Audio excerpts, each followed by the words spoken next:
Hi students, இந்த வீடியோல expanded form of decimal numbers பார்க்க போறோம். ஒரு decimal number கொடுத்திருந்தாங்கன்னா அது எப்படி expand பண்ணி எழுதுறது அப்படின்றது தெரிஞ்சுக்கோங்க. ஆக்சுவலா இப்போ இந்த நம்பர் வந்து இது வந்து whole number, இது வந்து decimal part அப்படின்னு சொல்லுவாங்க. whole part, decimal part அப்படின்னு சொல்லுவாங்க. இந்த whole partல இது வந்து ones place, 10th place, 100 place அப்படின்ற உங்களுக்கு தெரியும். இப்போ இதை நம்ம ரீட் பண்ணும்போதே 723 அப்படின்னு ரீட் பண்ணுவோம் இல்லையா? அப்போ 723 எப்படி எழுதலாம்னா 700 plus 20 plus 3 அப்படின்னு எழுதிடலாம். பிளஸ் இப்போ இந்த 0.27 அப்படின்ற டெசிமல் பார்ட் பேசிக்கே இது என்ன தெரியுமா? இங்கே பாயிண்ட்டுக்கு அப்புறம் முதல் நம்பர் 2ன்றதுனால இது வந்து ஆக்சுவலாக 0.2. இந்த அடுத்த நம்பர் 7 அப்படின்றதுனால 0.07 இங்கே இருக்கிறதா அர்த்தம். ஸோ இதுதான் இதோட ஆக்சுவலாக அர்த்தம். இது எல்லாத்தையும் ஆட் பண்ணோம் அப்படின்னா நமக்கு இந்த நம்பர் கரெக்டாக கிடைக்கும். ஸோ இது எக்ஸாக்டாக எப்படி எழுதணும் அப்படின்னு பாருங்க. இப்போ வந்து எப்போவுமே 100th பிளேஸில் இருக்க நம்பர் வந்து ஆக்சுவலாக 7 × 100 இது. ப்ளஸ் 20 அப்படின்றது வந்து 2 × 10. இங்கே வந்து 3 இருக்கு. ப்ளஸ் இந்த 0.2 அப்படின்றது வந்து 2/10 அப்படின்னு நம்ம எழுதுவோம்.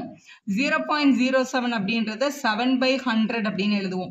ஆக்சுவலாக இந்த ஒன்ஸ் பிளேஸ்க்கு அப்புறம் டெசிமல் பார்ட் ஸ்டார்ட் ஆகிடுவீங்க. டெசிமல் பார்ட்டில் வர இந்த ஃபர்ஸ்ட் பார்ட் வந்து 10th பிளேஸ், இது வந்து 100th பிளேஸ் அப்படின்னு சொல்லுவாங்க. அப்படின்னா இந்த நம்பர் வந்து by 10 ஆயிருக்கு, இந்த நம்பர் வந்து by 100 ஆயிருக்கு அப்படின்றது தான் அதோட மீனிங். இன்னொரு எக்ஸாம்பிள் பார்க்கலாம். அடுத்த கொஸ்டின் பாருங்க. Expanded form of 437.521. எப்போவுமே இந்த டெசிமல் பார்ட்டில் இருக்க நம்பரை ஒரு டிஜிட்டாக தான் நீங்கள் ரீட் பண்ணணும். இப்போ இதை வந்து டைரெக்டாக எப்படி எழுதுறதுன்னு பாருங்க. இது ஃபர்ஸ்ட் வந்து இது ஒன்ஸ் பிளேஸ், இந்த பாயிண்ட்டுக்கு முன்னாடி இருக்க நம்பர் வந்து ஒன்ஸ் பிளேஸ். அப்போ இது வெறும் 7 தான், 7 எழுதிக்கலாம். ப்ளஸ் இதுக்கு முன்னாடி இருக்க நம்பர் வந்து 10th பிளேஸ், அப்போ வந்து 30.